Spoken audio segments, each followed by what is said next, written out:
For 7 terms between 1934 and 1950, Vito Marcantonio represented East Harlem in the United States House of Representatives.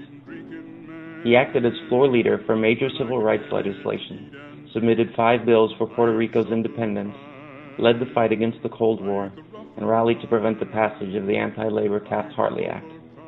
In his last term, he cast the sole votes against both the Korean War and the contempt citations handed down by the House Committee on Un-American Activities. Marcantonio lived his entire life in East Harlem.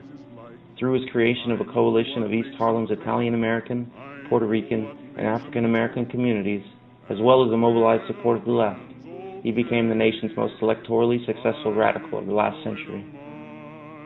Marcantonio died of a massive heart attack just steps away from New York City Hall. Despite the fact that he was found with a crucifix in his pocket, the man known to his constituents as Our Mark and the Bread of the Poor was denied a Catholic burial by Cardinal Francis Spellman solely because of his political activism. Following a funeral procession through East Harlem that saw thousands lining the streets to say goodbye, Marcantonio was laid to rest in New York City's historic Woodlawn Cemetery, just steps away from the grave of his mentor, Fiorello LaGuardia.